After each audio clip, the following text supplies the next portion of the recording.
اور جب حضرت عمر نے ایمان قبول کیا تو دیکھیے اللہ نے قرآن کیا بھیجا جو حضرت عمر کے ایمان لانے پر آیت آئی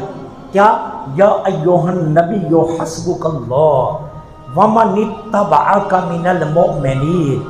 محبوب اب آپ کو گھبرانے کی ضرورت نہیں، آپ کے لیے اللہ کافی ہے، اور جو عمر ایمان لے آیا یہ ایمان والے اب آپ کے لیے کافی ہے۔ اللہ نے بھی حضرت عمر کے ایمان کی تصدیق کی، حضرت عمر کی شان کو رب نے بیان کیا کہ وَمَنِ اتَّبَعَكَ مِنَ الْمُؤْمِنِينَ، ایمان والے جو آپ کے اتباع میں آ گئے ہیں اب یہ کافی ہیں، اب دنیا کی کوئی طاقت آپ کو روک نہیں سکتی۔ سیدنا علی المرتضیٰ کی مرویات میں سے ہے کہ سب سے پہلے مدینہ طیبہ کی جانب جس نے ہجرت کی وہ حضرت مصعب بن عمیر رضی اللہ تعالی عنہ تھے، یہ سب سے پہلے ہجرت کر کے مدینہ طیبہ میں پہنچے۔ ان کے بعد دوسری شخصیت جو مدینہ ہجرت کر کے پہنچی ان کا نام ہے حضرت ابن مکتوم رضی اللہ تعالی عنہ، یہ حضور کے دوسرے صحابی ہیں جو مدینہ طیبہ میں ہجرت کر کے پہنچے۔ اب اس کے بعد حضرت عمر نے ہجرت کا ارادہ کیا، اب یہ حضرت مصعب بن عمیر اور حضرت ابن مکتوم یہ دونوں چھپ کر گئے، مکہ والوں کو نہیں پتا یہ کدھر گئے، یہ چھپ کر گئے کیونکہ مکہ والے ہجرت کرنے نہیں دے رہے تھے، جو ہجرت کے لیے نکلتا اس کا راستہ روکتے، قیدی بناتے، مال چھین لیتے، اسے ننگا کر کے ظلم و ستم کرتے۔ حضرت عمر نے ارادہ کیا تو سب سے پہلے خانہ کعبہ میں آئے، طواف کیا، طواف کرنے کے بعد 2 رکعت مقام ابراہیم پر پڑھی، پڑھنے کے بعد کھڑے ہوئے، اعلان کیا مکہ والوں غور سے سننے لگو، سنو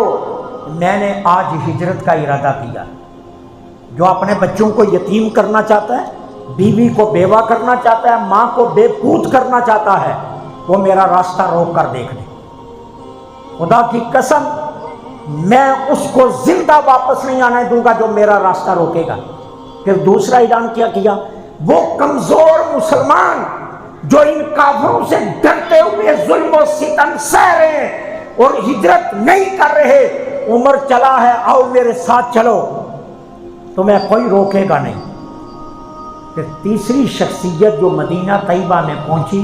وہ حضرت عمر تھے، لیکن کس شان سے پہنچے، ساتھ 20 مسلمان اور بھی تھے، 20 مسلمان کمزور مکہ سے ساتھ لے کر گئے،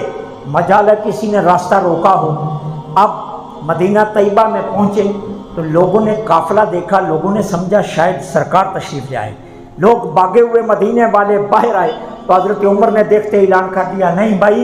یہ عمر آیا ہے، حضور بعد میں آئیں گے، ابھی عمر آیا ہے، حضور بعد میں آئیں گے۔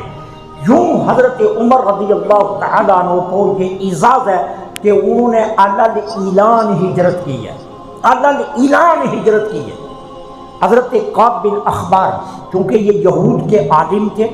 اسلام قبول کرنے سے پہلے، یہ بہت بڑے یہودیوں کے عالم تھے، پہلی 3 کتابوں کے حافظ تھے اور پہلی 3 کتابوں کے مستند عالم تھے۔ ایک دن حضرت عمر نے ان کو بلا لیا،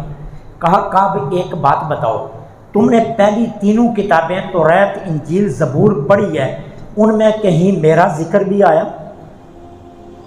کہا ہاں، آپ 3 کتابوں میں آپ کا ذکر ہے۔ حضرت کعب کہتے ہیں حضرت عمر سے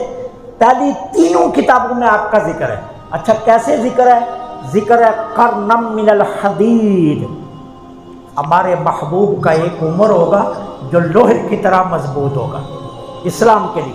قرنم من الحدید، لوہے کی طرح اسلام کے لیے مضبوط ہوگا۔ میرے آقا کریم علیہ السلام نے فرمایا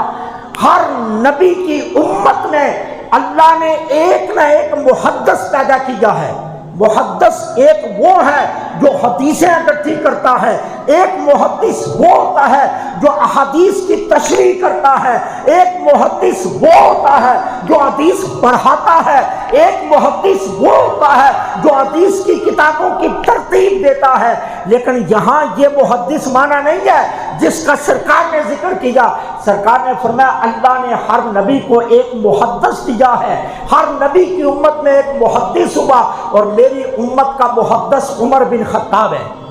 صحابہ نے پوچھا حضور محدث محدث کا معنی تو میرے نبی نے فرمایا محدث وہ ہوتا ہے جس کی زبان سے ملائکہ باتیں کرتے ہیں، جس کی زبان سے ملائکہ باتیں کرتے ہیں، یعنی وہ اپنی زبان پر وہ بولتا ہے جو فرشتے بولتے ہیں۔ تو فرمایا میری امت کا محدث عمر بن خطاب ہے۔ اللہ نے حضرت عمر بن خطاب کو یہ شانیں دی تھی، یہ عظمتیں دی تھی، ان کی وجہ سے اسلام نے ترقی کی، اسلام عروج پر گیا، اسلامی فتوحات ہوئی اور اسلام نے بے پناہ ترقی کی۔ اگر حضرت عمر بن خطاب کی حالات زندگی پر یہاں سینکڑوں خطاب کیے جائیں تو پھر بھی ان کی زندگی کا احاطہ نہیں کیا جا سکتا۔ جتنے کارنامے حضرت عمر بن خطاب نے انجام دیے، ارے کوئی ان کی تاریخ کو جمع کرنا چاہے جمع نہیں کر سکتا۔ اس سے بڑھ کر کیا ہو سکتا ہے کہ اگر زندہ رہے تو حضور کے سائے میں غلامی میں عالی شان کارنامے انجام دیے اور شہادت پائی یکم محرم کو، تو اللہ نے قیامت تک کے لیے اپنے نبی کے روضہ انور میں جگہ عطا کر دی ہے۔